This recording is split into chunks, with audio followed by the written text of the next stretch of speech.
오늘은 너희도 자비로운 자가 되라라는 제목을 가지고 함께 하나님의 말씀을 나누도록 하겠습니다. 저희 이모님이 여러분이 계시는데요. 그 중에서 이제 저희 어머니랑 가장 가깝게 지내는 분 중에 한 분인 분이 양평이라는 곳에 사셨습니다.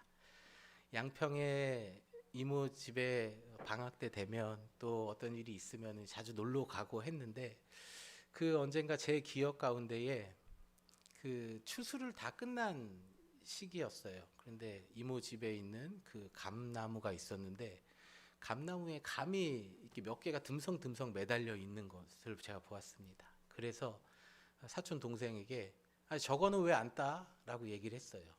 그러자 이 사촌 동생이 서울 촌놈이 이것도 모른다고 하면서 까치밥이야 까치밥 그러는 거예요. 까치밥 뭐지? 까치가 먹도록 남겨놓은 거라는 거죠. 그래서 까치가 먹도록 남겨두는 구나라고 이제 생각을 했는데 알게 되었는데, 아주 오래 전부터 우리의 선조들 또 조상들은요, 보면은 까치라는 그 길조의 동물이죠. 좋은 소식을 가져다 주는 그 까치가 저 밥을 먹고 다시 와서 좋은 소식을 가져다 주길 바라는 마음으로 그 까치 밥을 남겨둔 것처럼, 사람의 마음에는 내가 좋은 것을 베풀면 좋은 것이 나에게 돌아온다, 또는 돌아오길 바라는 마음을 가지고 있습니다. 이것은 이 세상을 살아가는 모든 사람들, 예수님을 믿는 사람, 예수님을 믿지 않는 사람들이 가지고 있는 공통적인 보편적인 진리라고 이야기할 수 있어요. 그런데 오늘 본문에서 예수님께서는 이 세상 사람들이 모두 다 가지고 있는 이 보편적인 진리를 넘어서 한 단계 더 나아가서 원수를 사랑하라 라고 이야기하고 있어요. 선을 베풀라 라고 이야기하고 있어요. 하나님을 믿지 않는 사람들도, 예수님을 믿지 않는 사람들도 이 세상을 살아가면서 자기를 사랑해주는 사람을 사랑한다, 그리고 자기한테 잘하는 사람은 잘한다, 이런 세상의 보편적인 진리 가운데 살아간다. 그러나 예수님을 믿는 사람, 나의 구주로 믿는 사람은 여기서 한 단계 더 넘어가서 이 보편적인 진리를 뛰어넘어서 예수님이 말씀하신 그 진리를 따라서 살아가야 한다라고 오늘 본문을 통해서 우리에게 말씀하고 계십니다. 사람들은 인류의 역사를 봐도 선 긋기라는 것을 참 좋아합니다. 부족과 부족 간에 살아가는 그 경계를 정하지요. 그리고 다른 부족의 경계를 빼앗고 침략해서 그것을 내 땅이라고 또 경계를 정하지요. 끊임없는 전쟁과 또 서로의 땅을 빼앗고 선을 긋는 게 인류의 역사입니다. 성경에서도 창세기 13장에 보면은 아브라함과 롯이라는 사람, 이 사촌지간인데, 이 사람들이, 목자들이 서로의 그 경계를 두고 싸웁니다. 목초지, 이제 양들을 먹여야 되는 그 푸른 풀밭이 있는데 좋은 곳을 선점해야지 양들이 잘 먹고 건강하고 살 찌우고 잘 자랄 거 아니겠습니까? 그러니까 그 안에서 서로 싸우는 거예요. 다툼이 있는 거예요. 그때 아브라함이 조카 롯에게 우리가 이제 갈라 쓰자. 너가 좌하면 내가 우로 가겠고, 너가 우측으로 가면 내가 왼쪽으로 가리라. 네가 좋은 것을 선택하라. 이렇게 이야기를 하잖아요. 그래서 롯은 소돔과 고모라를 향해 갔고, 아브라함은 가나안 땅에 머물었습니다. 그게 뭐예요? 선을 긋는 거예요. 경계를 정하는 거예요. 제가 국민학교를 다닐 때만 해도 책상에서 하나의 책상을, 교실에서 하나의 책상을 사용했습니다. 그때 새 학기가 되고 짝꿍이 배정되고 같은 책상에 딱 자리를 정하고 나서 가장 먼저 하는 게 뭡니까 여러분? 선 딱 긋잖아요, 가운데. 그래서 이렇게 딱 정 가운데 책받침으로 선 딱 그으면서 넘어오지 마. 넘어오면 다 내 거. 이런 일들을 저만 했나요? 여러분 표정을 보니까 한 번도 안 하시고 하신 것 같은데, 저희 때는 저는 그랬던 것 같아요. 매번 그 학교에 가면은 새 학기가 되고 또 짝꿍이 정해지면은 선을 그어요. 항상 선을 그어서 넘어오지 마, 내 자리야. 지금은 물론 이제 초등학교로 바뀌고 또 개인의 책상이 주어져 있습니다. 그런데요, 이 개인의 책상이 주어졌다고 해서 이 선긋기를 안 할까요? 아니요. 오히려 더 날카롭고 보이지 않는 사람과의 관계에서 선을 긋습니다. 나랑 맞는 사람, 나랑 맞지 않는 사람. 학교 안에서 아이들도 또 어른들도 마찬가지로 보이지 않는 정말 날카로운 선을 가지고 선을 긋고 살아가요. 이 선을 긋는 기준은 무엇입니까? 나입니다. 나. 긋는 기준은요, 상대방을 위해서가 아니라 나를 위해서예요. 내가 그 선을 긋는 기준이 됩니다.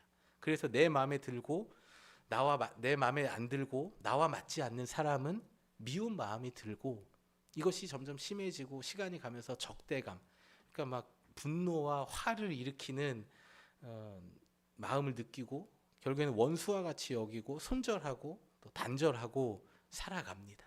그런데 오늘 본문의 35절에서 예수님께서는 원수를 사랑하고 또 친절을 베풀며 라고 말씀하고 있어요.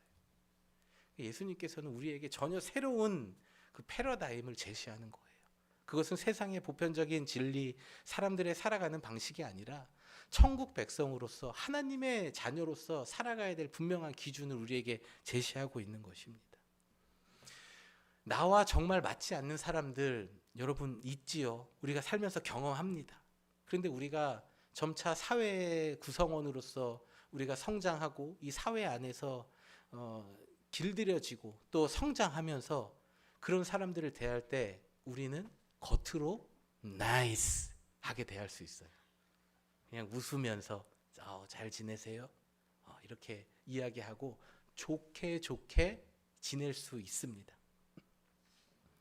그런데 예수님께서는요, 그런 것을 말씀하시는 게 아니라 친절을 베풀고 사랑하래요.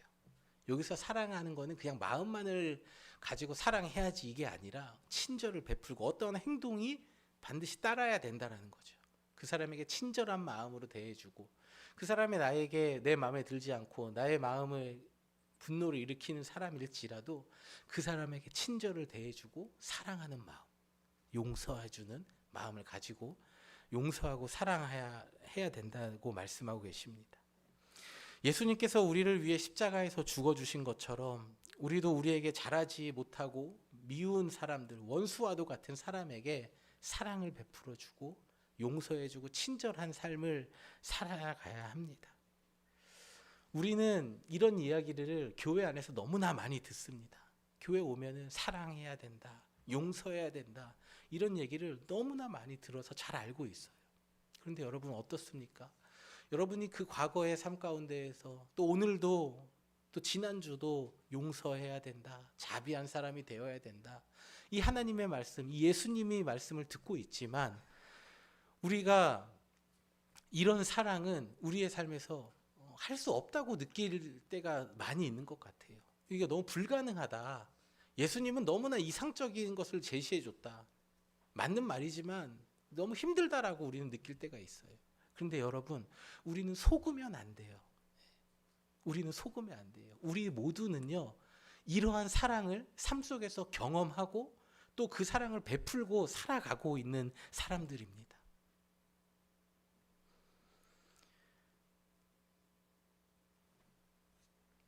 우리 모두 다 가정이라는 공동체 안에서 얼마나 많은 희생을 하고 살아갑니까? 자녀들을 위해서 얼마나 많은 희생을 하고 살아갑니까? 자녀들이 너무나 사랑스럽고 이쁠 때가 있죠. 그런데 그것은 5살 때까지만. 5살 때까지만. 사람마다 차이가 있습니다. 3살에 끝나는 사람도 친구도 있고 5살 더 넘어가는 사람도 있지만 5살 이후부터는요, 내 마음에 안 드는 행동들, 이해하지 못한 행동들이 너무 많아서 자꾸만 우리의 마음 가운데 화를 일으키고 분노를 일으키고 원수같이 막, 원수라고 생각하지도 않지만 원수같이 대하고 소리 지르고 자녀를 푸시하고 이런 마음이 들 때가 많아요. 그런데 여러분 어때요? 우리는 그 시간을 참아주고 자녀에게 먹을 것을 주고 자녀를 위해 기도해주고 또 자녀가 잘 살아가길 바라는 마음으로 우리는 자녀들을 돌보는 삶을 살고 있고 또 살아오셨잖아요. 말을 잘 듣는 아이들도 있지만 말 안 듣는 아이들 꼭 있더라고요.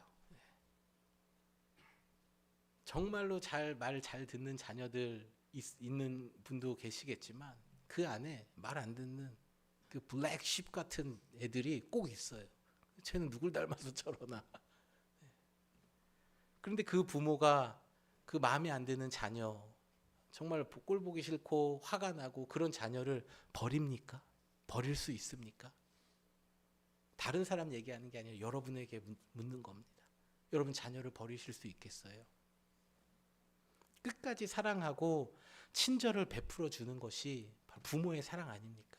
이것이 바로 하나님께서 말씀하시는 원수와도 같은 사람. 나의 마음에 분노를 일으키고 내 마음에 들지 않지만 끝까지 사랑해 주는 사랑을 우리는 다 경험하고 또 그 사랑을 베풀고 살아가고 있어요. 부부 사이에도 마찬가지입니다. 여러분 부부 사이를 뭐라고 합니까? 부부 사이를 뭐라고 얘기를 해요? 흔히들 인꼬라고 하지 않습니까? 인꼬. 원수를 생각하신 분들은 회개하시길 바랍니다. 부부 사이는 왼수가 아니죠. 근데 왼수같이 느껴지죠. 근데 처음에는 인꼬였어요. 인꼬. 서로 사이가 참 좋았어요. 서로를 바라봤어요. 그런데 시간이 지나면서 점점 인꼬에서 왼수가 되어져 가는 거예요. 서로 간에 마음에 안 드는 것 그리고 잘못들은 왜 그렇게 잘 보이는지 이거를 보면은 막 이해할 수 없는 일들이 너무나 많이 일어나는 그 상황이 가정에서 부부 사이에서 일어나지 않습니까? 그런데 희생하지 않고 나를 버리지 않는 삶을 산다면 어떻게 이 가정 내가 희생하지 않고 나를 위한 삶을 산다면 이 가정이 어떻게 유지가 되겠습니까? 우리는 다 우리가 원하는 대로 내가 하고 싶은 대로 살아가겠죠. 그러니까 여러분 우리는 가정에서 부부 사이에서도 서로가 서로에게 모를 뿐이고 말을 안 하고 당신이? 라고 생각할 뿐이지 너무나 많은 희생을 하고 살아가는 게 바로 부부 사이라는 거예요. 참고 살아주고 싸웠다고 해서 밥을 안 차려주는 일이 있을 수도 있으나 밥을 평생 안 차려주는 건 아니잖아요. 하루 이틀 뭐 그런 마음이 들 수도 있으나 일주일 또는 시간이 지나면서 다시 밥을 차려주고 또 아내에게 사랑한다고 말해주는 것처럼 우리는 이렇게 희생적인 삶을 살아가고 경험합니다. 희생하지 않고 나를 버리지 못하면 하루도 같이 살 수 없는 게 가장 가까운 부부 사이인 것 같아요. 그래도 같이 살아가는 것은 우리가 나를 버리고 희생하는 삶을 살아가고 있기 때문입니다. 예수님께서는 우리 안에 있는 이러한 사랑이 나의 자녀, 나의 배우자뿐만 아니라 내가 속해 있는 공동체, 나의 주변까지 점점 확대되어져 가야 한다라는 것을 우리에게 말씀하고 계시는 거예요. 어때요? 말씀을 듣고 보니까 여러분 스스로가 꽤 괜찮은 사람이라고 느껴지시나요? 여러분 꽤 괜찮으신 사람들이에요. 여러분이 생각하는 것처럼 나는 사랑으로서 용서 못해, 자비하지 않아 이렇게 자책하며 살아가지 않으셔도 돼요. 여러분 너무나도 잘하고 계시고 그 싸움을 싸우고 계시고 직장 안에서 또 가정 안에서 끊임없이 이런 마음을 가지고 싸우고 기도하고 계시잖아요. 여러분은 여러분이 생각하는 것보다 더 괜찮은 사람임을 여러분 기억하시길 바랍니다. 그래도 아멘이 안 나오는 거 보니까 특단의 조치를 취해야 되겠습니다. 여러분 이렇게 가슴에 좀 손을 이렇게 대시면서 나는 괜찮은 사람이었구나 라고 말씀해 주세요. 네, 나는 괜찮은 사람이었구나. 네. 여러분 괜찮으신 사람이에요. 그 사랑을 실천하고 그렇게 살아가려고 노력하는 얼마나 하나님께서 기뻐하시는 삶을 살아가고 있겠습니까? 나의 주위에 있는 사람들 그리고 뿐만 아니라 그 공동체, 내 주변에 있는 사람들까지 이 사랑의 지경을 점점 더 넓혀가는 우리 모두가 되어지길 주님의 이름으로 축복합니다. 그러면서 예수님께서는 바라지 말고 빌려주라라고 이야기하고 있습니다. 바라지 말고 빌려주라. 무엇을 얘기하는 걸까요? 맞아요. 우리에게 있는 것을 주라고 예수님께서 말씀하고 있어요.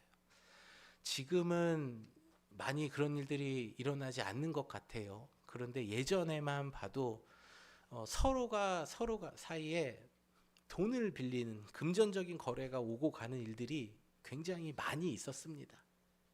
그래서 저희 부모님을 봐도 누구 엄마 누구야 우리 돈 좀 빌려줘 급하게 쓸 때가 있어. 그래서 뭐 월급날이 되거나 아니면 뭐가 나올 게 있는데 그게 나오면 줄게 라는 일들이 굉장히 흔히 일어났어요. 그런데 이제 안타까운 일들도 많이 있었죠.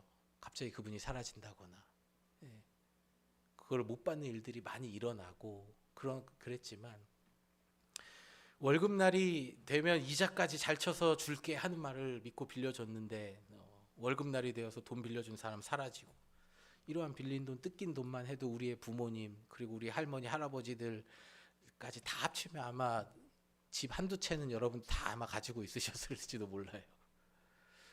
우리가 이런 것들을 경험하다 보니까 주는 거에 대해서 굉장히 네거티브한 마음이 듭니다.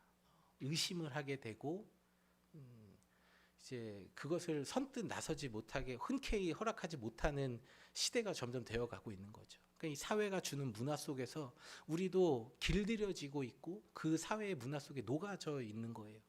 그런데 예수님께서는 주라고 말씀하십니다. 이러한 일들, 빌려준 돈을 받지 못하는 일들이 오늘날 시대에만 있었을까요? 그렇지 않아요. 예수님 시대에서도요, 돈을 빌려주고 또 빌리는 일들이 많이 있었습니다. 아주 흔하게 일어났었어요. 그래서 성경에 보면은 노예된 사람들이 있는데 이 노예는 태어날 때부터 노예된 사람들도 있지만 가정 형편이 어려워서 또는 무슨 어려운 일을 당해서 돈이 필요해서 돈을 빌렸는데 그것을 갚지 못해서 자신은 물론이거니와 자녀들, 아내까지 온 가족이 노예로 팔려버리는 일들이 예수님 당시에도 너무나도 흔하게 비일비재하게 일어났습니다. 사람들은 너무 돈을 빌려주는데 너무나 높은 금리, 무겁고 부담스러운 이유를 사람들에게 부과하여서 빌린 돈보다 더 많은 짐을 지게 만들었어요. 그래서 원금과 이자를 갚지 못하는 일들이 일어났고 노예로 팔려지는 일들이 이제 너무나 많이 일어난 거죠. 그래서 예수님께서는요, 이런 시대적인 상황에서 빌려주라고 말씀하시는데 이것은 자신의 이윤을 위해서 이걸 빌려줌으로 인해서 내가 어떤 이자를 받고 나에게 어떤 유익이 돌아올 것을 기대하고 빌려주지 말라라고 말씀하시는 거예요. 자기의 유익을 구하는 것이 자신을 사랑하는 행위이고 그리고 결국 이것이 더 나아가서 이러한 행동은 하나님 모르는 사람들도 하는 행동이다라고 말씀하시는 거예요. 예수님을 믿는 사람은 그렇게 행동해서는 안 된다라고 예수님께서 우리에게 분명한 그 기준을 제시해 주고 계십니다. 예수님께서 이 말씀을 하시면서 아무리 찾아보고 고민해봐도 원금만 받으라는 건지 아니면 원금의 이자를 합쳐서 받으라는 건지 아니면 이자를 받지 말라는 건지 이자를 조금만 받으라는 건지 아무런 설명이 나와 있지 않아요. 그냥 상상만 할 뿐인데 뭐 제 상상을 하는 시간이 아니니까 뭐 할 수 없지만 예수님께서는 이 말씀하신 의미는 우리가 기억해야 될 것은 받기를 바라는 마음, 자신의 이익을 위한 행동으로부터 시작된 것은 하나님 백성으로서 합당한 삶이 아니다라고 이야기하고 계심을 여러분 기억하시길 바랍니다. 그러면서 본문의 36절에서 우리 아버지 되신 하나님께서 자비로우신 것 같이 너희도 자비로운 사람이 되라고 말씀하십니다.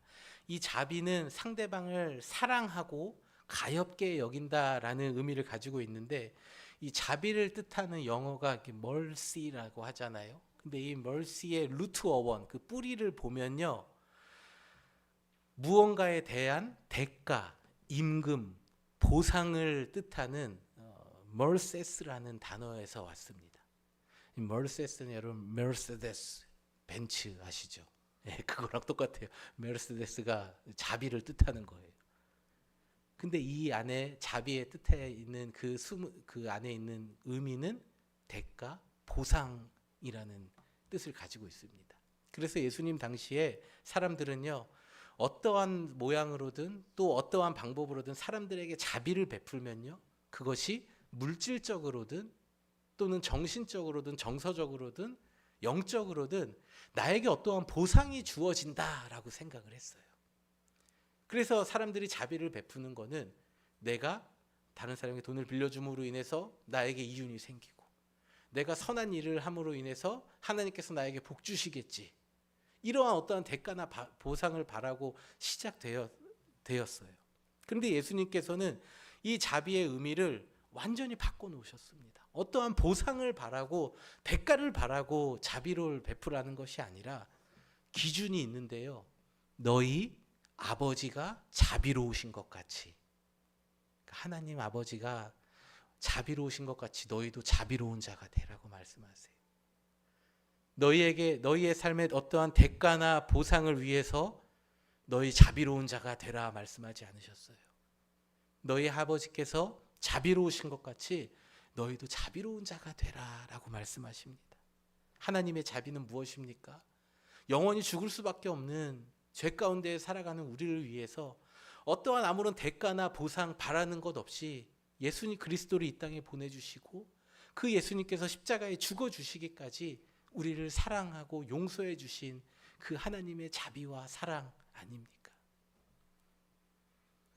그래서 우리의 삶에도 어떠한 대가나 보상을 바라지 않고 하나님의 자비로우심과 같이 우리도 자비로운 자가 되라라고 예수님께서 오늘 본문을 통해 우리에게 말씀하고 계십니다. 그러면서 상대방을 사랑하고 가볍게 여기는 자비로운 자가 되기 위해서 본문의 37절에서 판단하지 말라, 죄인으로 단정짓지 말아라, 용서하여라 라고 구체적인 세 가지를 우리에게 제시해 주고 계세요.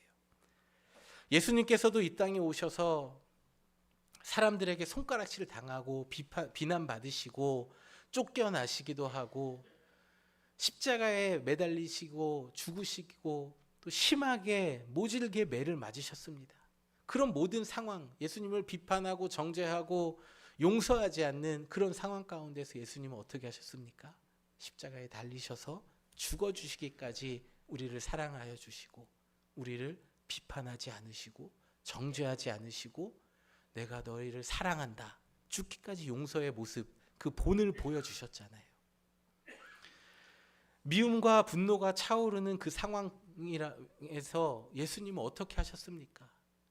예수님은 우리에게 용서를 베풀어 주셨어요. 그리고 정죄하지 않으셨고 판단하지 않으셨어요.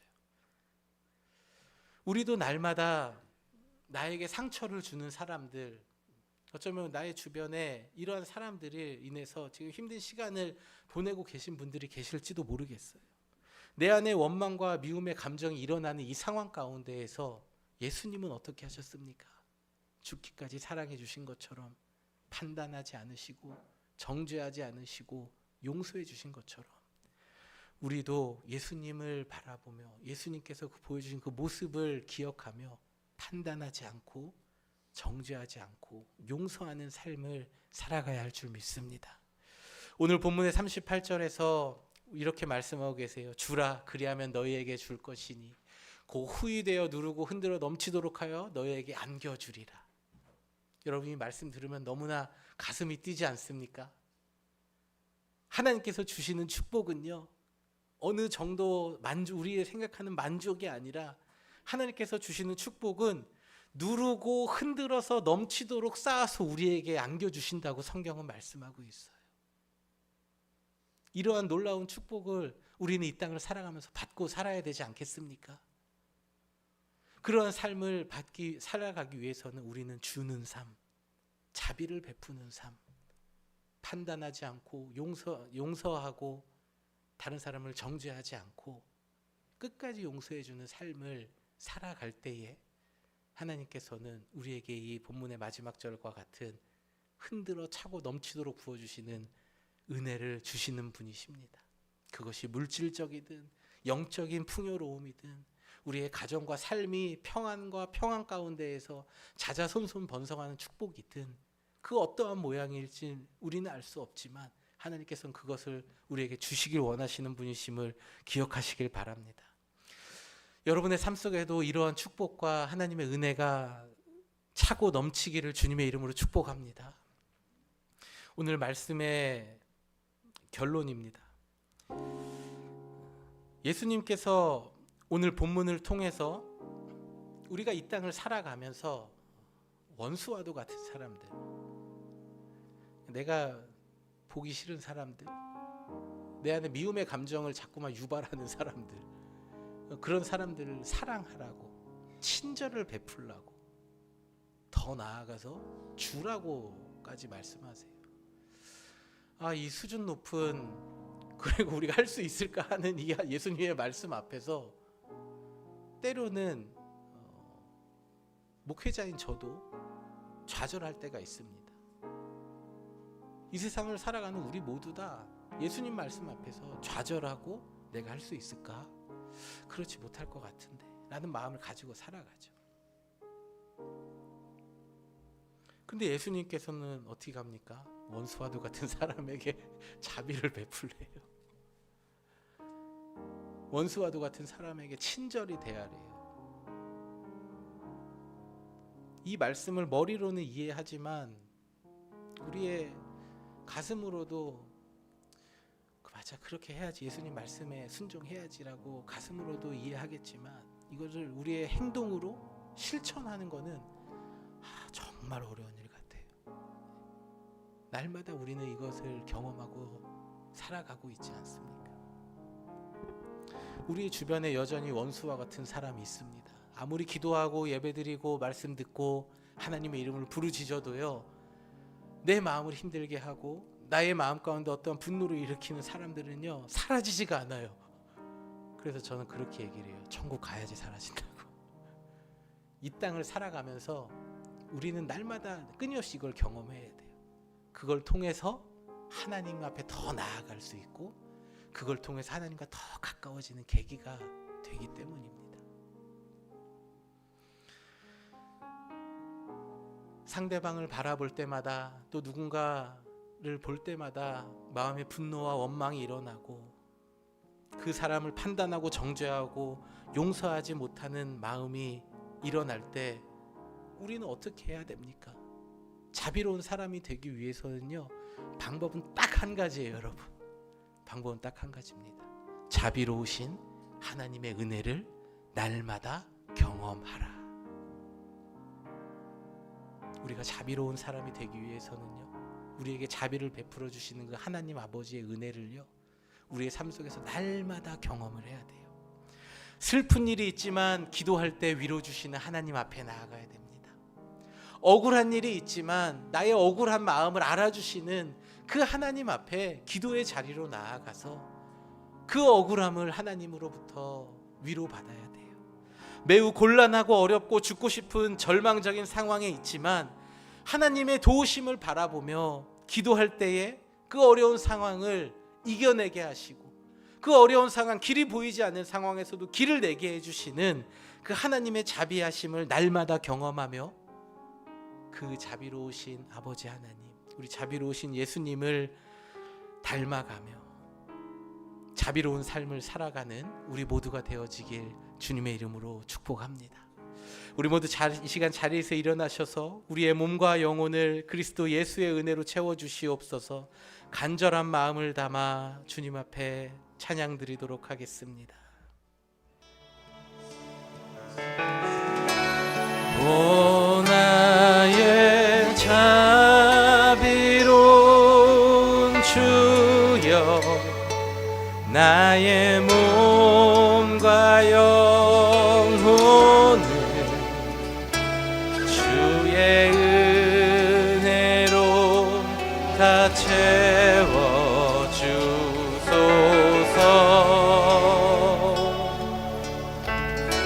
이 세상 괴로운 걱정 근심 주여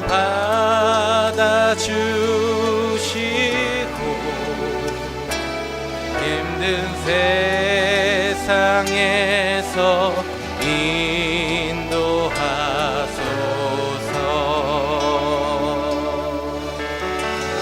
아멘. 예수,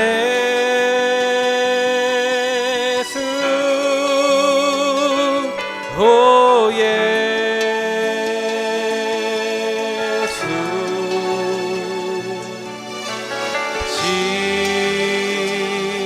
지금 오셔서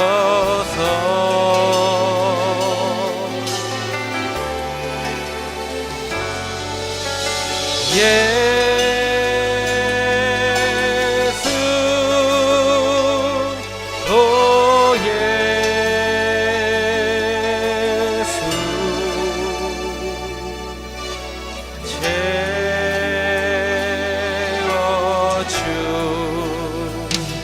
채워주소서.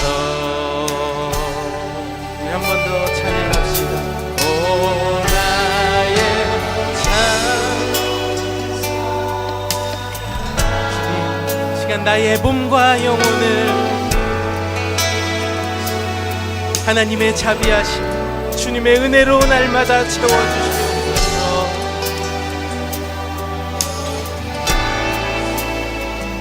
우리 주님, 여러분의 이 믿음의 고백을 받으십니다.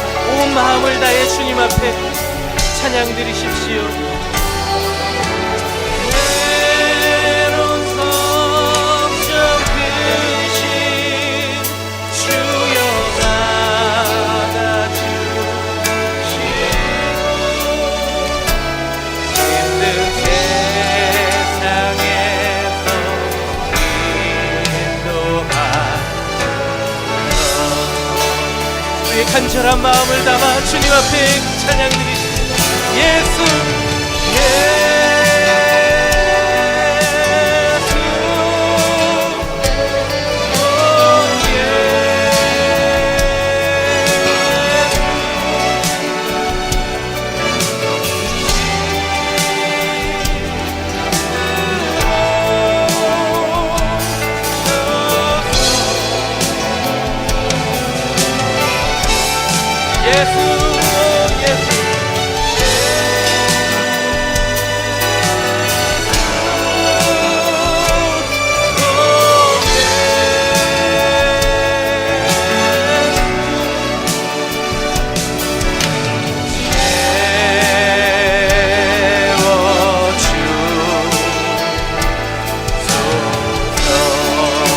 간절히 한 번 더 찬양합시다.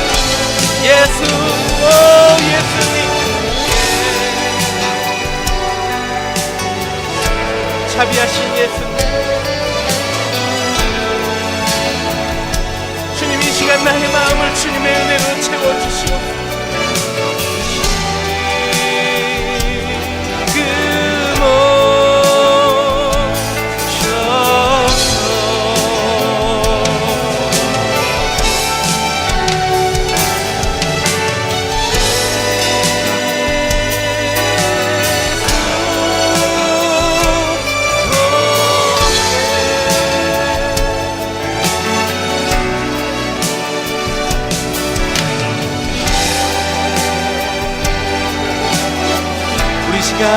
주의 이름 간절히 한번 부르며 오늘 주신 말씀을 가지고 주님 앞에 함께 같이 기도하겠습니다. 주여, 아버지 하나님, 너희 아버지께서 자비로우신 것 같이 너희도 자비로운 자가 되라 말씀하신 주 하나님, 우리가 어떻게 우리의 자비의 삶을 살아갈 수 있겠습니까? 우리 안에는 선긋기를 좋아하고 내가 원하는 것대로 살아가고 내 마음대로 살아가고자 하는 이 죄의 본성이 있는데 어떻게 우리가 우리의 삶에서 자비를 베풀며 살아갈 수 있겠습니까?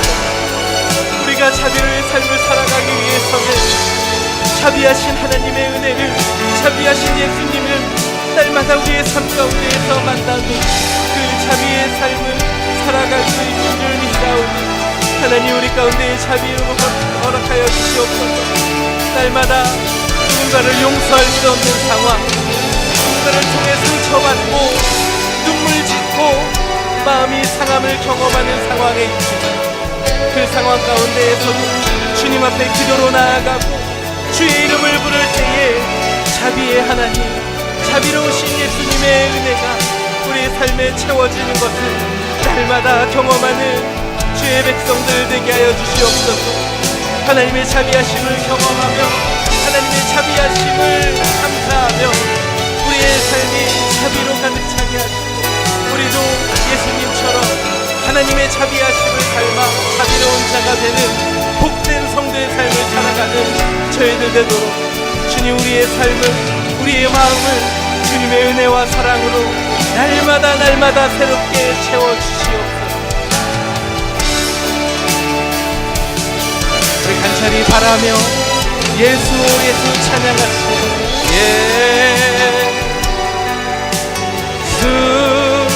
오 예수님,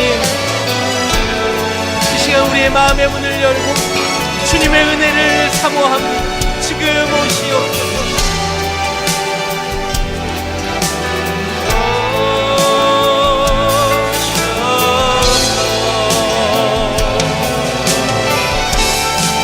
예수, 오 예수,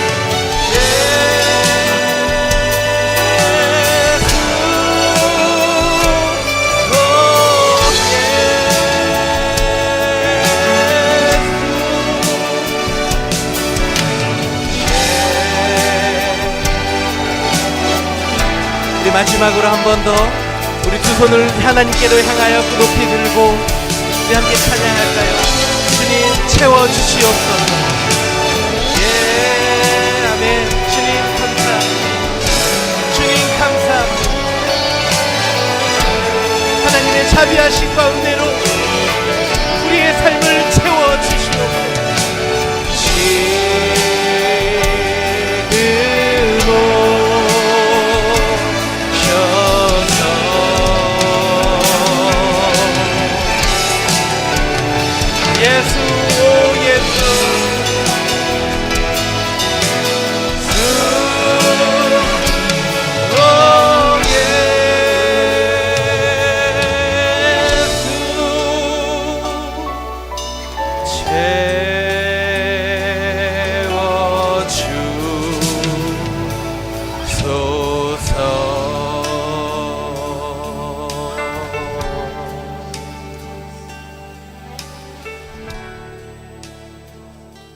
이제는 우리 주 예수 그리스도의 은혜와 하나님 아버지의 측량할 수 없는 사랑과 성령님의 감화 감동 교통 역사 인도하심이 날마다 삶 속에서 하나님의 자비로우심과 또 예수님의 자비로우심을 경험하며 이 땅을 사는 동안 하나님께서 우리에게 자비를 베풀어 주신 것처럼 우리도 다른 사람을 판단하지 않고 정죄하지 않고 용서하는 자비로운 삶을 살아가길 다짐하는 이 자리에 머리 숙인 모든 성도들 한 사람 한 사람 머리 위에 저들의 가문과 가정과 일터와 삶의 자리마다 이제로부터 영원토록 함께 계시기를 간절히 축원하옵나이다. 아멘.